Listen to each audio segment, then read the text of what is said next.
Дүниені, Қағбаны қиратайын деп келсем, сен оны ысырып қойып, 200 түйеңді сұрайсың ғой дейді. Әбдімүтәліп кекесінге мән берместен, бізде саған төтеп беретін күш жоқ. Мен өз түйелерімнің ғана иесімін, Қағбаның да иесі, құдіретті қорғаушысы бар деп жауап береді. Әбраха ашуға мініп, маған қарсы келіп, оны ешкім де қорғай алмайды деп айқайға салады. Сөйтіп, Қағбаны бұзуға аттанады. Алайда, Құдайдың құдіретіне қараңыз. Сол уақытта оның мінген пілі шөгеді де, әрі қарай аяғын баспай қояды. Сөйтіп тұрғанда, Аллах тағала теңіз жақтан әбәбил атты құстарды жіберіп, олар Әбраханың әскеріне тас жаудырады. Тек қана шөгіп қалған пілден басқасы түгелдей қырылады. Артынан жаңбыр жауып, бұл жерде төк болмағандай өліктерді шайып кетеді. Бұл туралы қасиетті Құранда піл сүресінде баяндалған.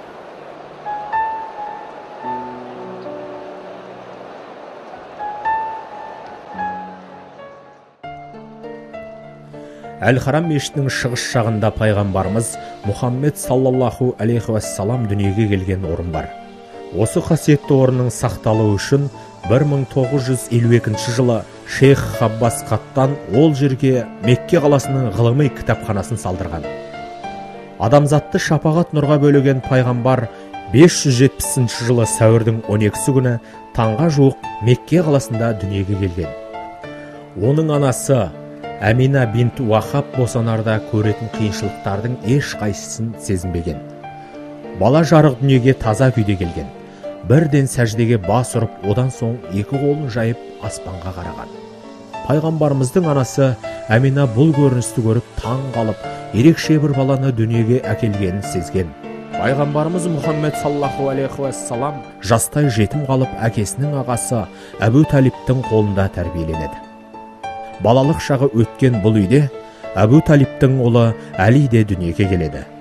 Кейін пайғамбар қызы Фатиманы Әлиге тұрмысқа береді. Олардан Хасан және Хусейн деген немерелер болады.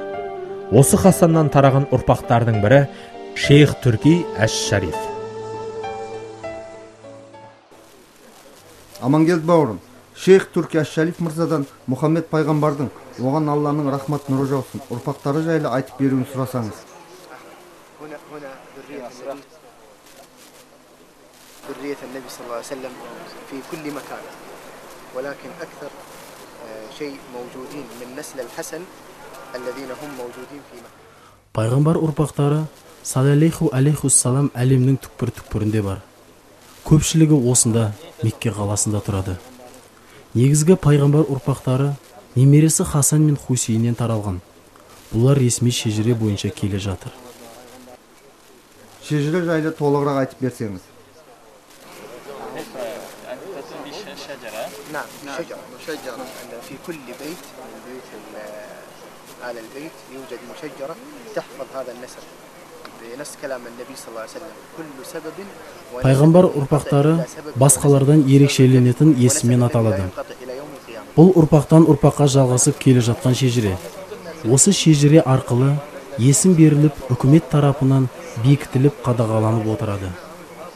Пайғамбардың ұрпақтары, оған Алланың рахмат нұры жаусын, несімен ерекшеленеді? Ең бастысы, пайғамбар ұрпағы саллаллаху алейхи вассалам болған адам салих амалдарын дұрыстап атқару керек. Олар түгел пайғамбар ісін Алланың бұйрығын орындап амалдарын істеу керек.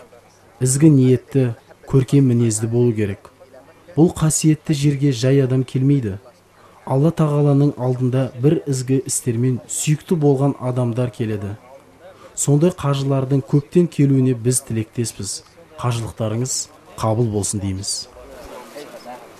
Берген сұхбатыңызға көп рахмет. Алланың нұры жаусын.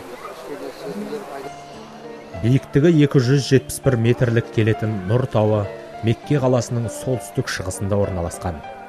Пайғамбарлық міндетті ұқтыратын Аллах тағаладан түскен аят осы таудағы әйгілі Хира үңгіріне түскені белгілі.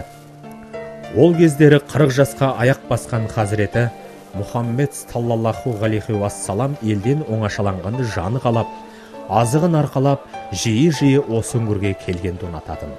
Өйткені елден жыраққа кетіп, терең ойға шому, өз бетінше құлшылық жасау, оның көңілін серпіп, жан дүниесіне ерекше әсер сыйлайтын.